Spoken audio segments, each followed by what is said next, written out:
Olá, alunos, tudo bem? Hoje daremos início à nossa segunda aula. Hoje, na nossa aula, veremos quais os setores laboratoriais que estão presentes na fase pré-analítica. E que fase é essa? É aquela fase que se inicia com a solicitação dos exames pelo médico, passando pela coleta do material e, em seguida, a amostra é retirada do laboratório e levada para análise, consistindo no transporte das amostras. Então, quais os setores presentes nessa fase? O primeiro setor é a recepção. Você vai trabalhar na recepção e vai ter por funções acolher o paciente, cadastrá-lo, marcação e orientações para a coleta. Falando um pouquinho do acolhimento, é preciso que no acolhimento você receba esse paciente com cuidado, com atenção, de forma atenciosa, para garantir que o atendimento seja feito de forma eficaz e que fique uma boa impressão do laboratório. Nós sabemos que a realidade dos profissionais de saúde é bastante diferente. Muitas vezes entramos e saímos de um consultório médico sem nem que o médico olhe para nosso rosto. Isso nos deixa muito tristes e isso você precisa mudar. Você, como profissional de saúde, pode humanizar esse atendimento, tratar o paciente com atenção, com carinho, isso é sua função também.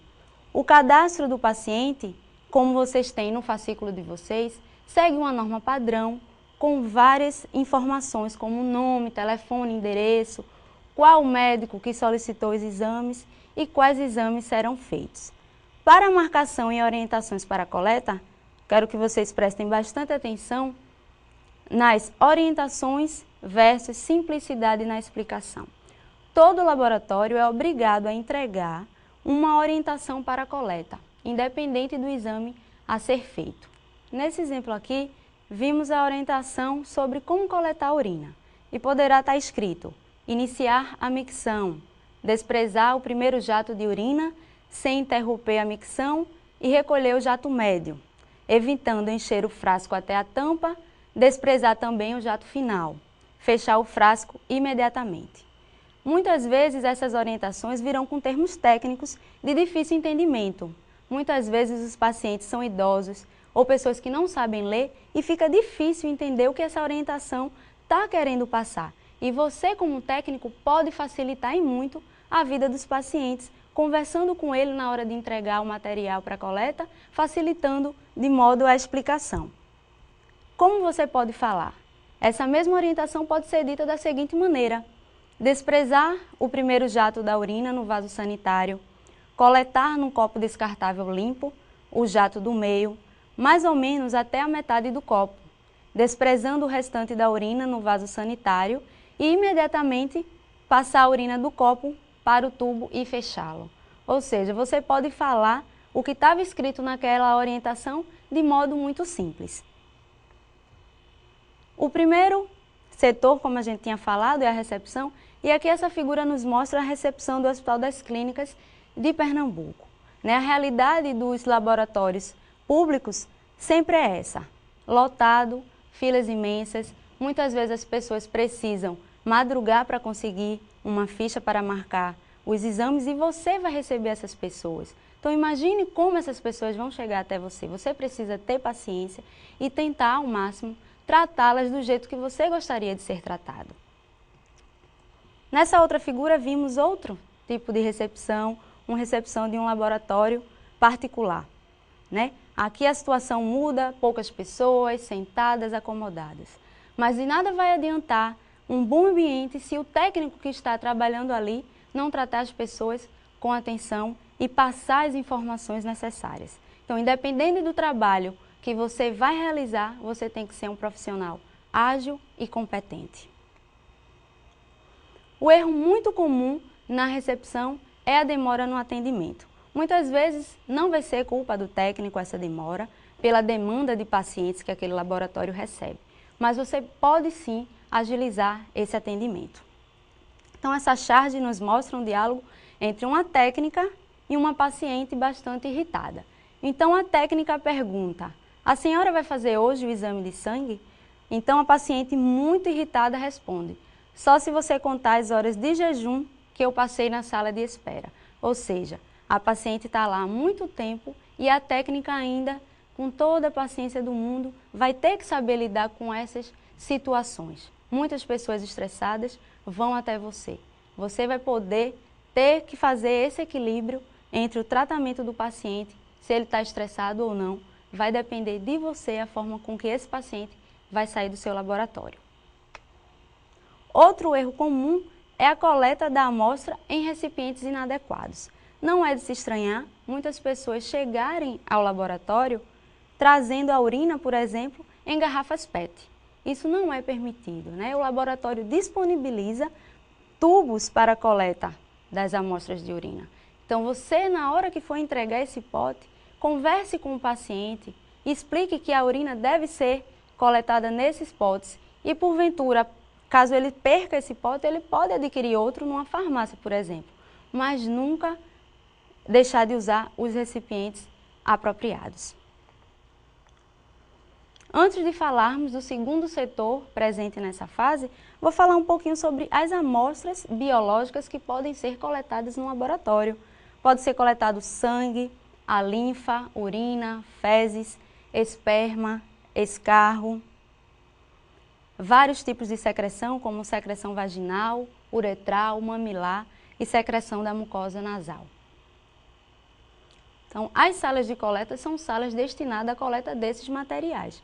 E os equipamentos presentes nessa sala, de acordo com o exame a ser feito, vão modificar. Por exemplo, numa sala que é para coletar sangue, vai ter tubo. Na sala que vai coletar secreção, vai ter mesa ginecológica, por exemplo. Então, as funções do técnico numa sala de coleta são receber o paciente com simpatia. Mais uma vez, falamos dessa humanização do atendimento. É extremamente importante, isso facilita a coleta, porque o paciente vai ter segurança em você, vai ter uma confiança, e isso vai facilitar a coleta das amostras. Nessa figura mostra exatamente isso, uma técnica conversando com a paciente e tentando tranquilizá-la. Manter a sala de coleta e todos os materiais necessários para o atendimento de forma organizada. A figura mostra muito bem isso, um ambiente limpo, organizado, vai agilizar na hora da coleta, vai agilizar o seu trabalho. Então, sempre manter o laboratório de forma organizada. Trajar-se convenientemente, atendendo às normas de biossegurança. Falaremos ainda sobre biossegurança ao final da nossa disciplina, mas já adiantando para vocês, aqui é o símbolo internacional do risco biológico, vocês verão esse símbolo muito nos laboratórios. O jaleco e a luva são equipamentos necessários e sempre que for fazer a coleta, tem que estar trajando esses acessórios. Identificar e coletar as amostras é função básica do técnico. Então, antes de mais nada, chegando o paciente na sala de coleta, a primeira coisa a ser feita é identificar aquela coleta, aquele tubo, para não haver troca de material, para não haver perda de nenhum material biológico e aí gerar um erro no diagnóstico. Então, nas figuras aqui também, uma técnica coletando o sangue de uma paciente que também deve ter sido informada de como será feita essa coleta. Essa figura nos mostra agora as salas de coleta. Não são salas grandes, precisam ser salas pequenas, geralmente em vários números em um laboratório. Um tipo de sala de coleta que existe no laboratório é a coleta de sangue. Nessa sala, os equipamentos necessários são tubos para coleta, agulha, seringa, algodão com álcool. Aqui a figura nos mostra vários tubos de ensaio que são utilizados nessa sala. Esses tubos de ensaio, como vocês podem perceber, possuem as rolhas, ou seja, as tampas do tubo, são de cores diferentes. E essas cores não estão aí por acaso. Por exemplo, essa rolha roxa é a mais comum e ela possui o anticoagulante, EDTA, e vai ser levada para o setor de hematologia. Vocês podem perceber na tabela seguinte que essa tampa aqui já muda a cor, é uma cor vermelha. Ela não possui coagulante e vai ser levada para o setor de sorologia e bioquímica. Então imagine se na hora da coleta você troca esses tubos. Os exames não poderão ser feitos e desse modo o resultado não vai ser gerado de forma concisa. Outro equipamento presente nas salas de coleta de sangue são as cadeiras com braçadeira. Das mais simples às mais confortáveis, elas precisam estar presentes. Aqui mostrando as agulhas, muito comum, agulha com seringa, e essa agulha acoplada a um sistema a vácuo. Ela é utilizada sempre que for feita coletas sucessivas de tubo. E essa caixa, chamada Descartex, também vamos falar dela na aula de biossegurança, é utilizada para o descarte de materiais perfuro-cortantes. Então, o que eu quero falar para vocês da sala de coleta é que vocês imaginem também, algum de vocês já pode ter feito uma coleta de sangue, imagine o quão doloroso é. Então, as pessoas chegarão até vocês estressadas, com jejum de 12 horas pelo menos, acordaram cedo e vão chegar realmente estressadas e com medo. Então, a obrigação do técnico é tranquilizar essas pessoas. Outro tipo de sala de coleta é a coleta de secreção.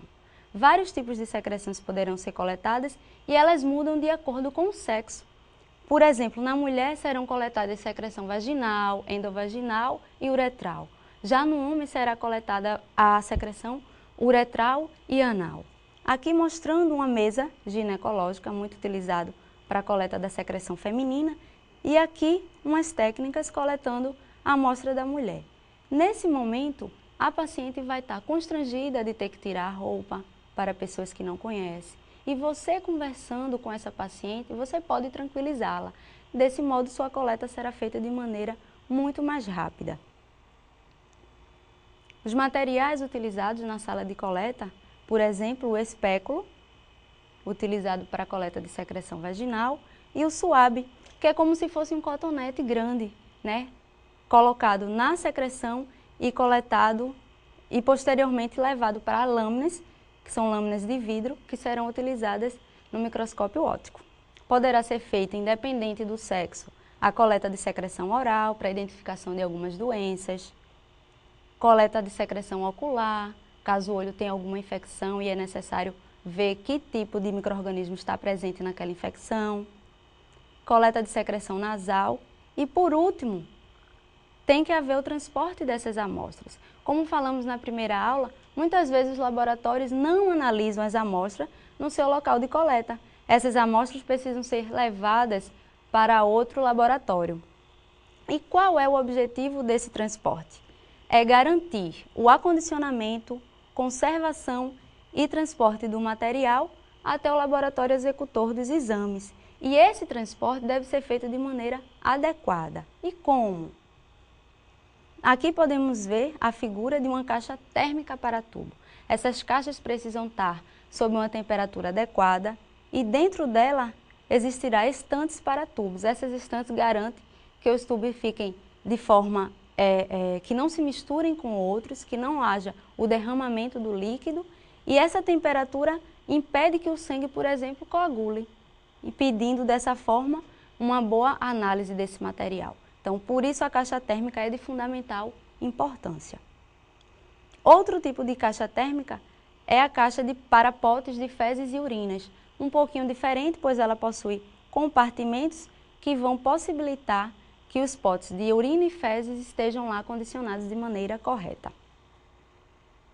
Existem também os porta-lâminas, geralmente de madeira, possui compartimentos onde as lâminas são mantidas de forma que não se misturem. Independente de quem foi coletada, lá elas não se misturam, garantindo a integridade de todos esses exames que serão realizados. Então, com base na nossa aula de hoje, a atividade da semana eu quero que vocês se reúnam num grupo de no máximo 7 pessoas e montem uma fotonovela ou um vídeo mostrando a ida de alguém ao médico e em seguida ao laboratório para fazer os exames, destacando os setores que aprendemos até agora, a recepção e as salas de coleta. Por hoje é só, tenham uma boa semana e bons estudos.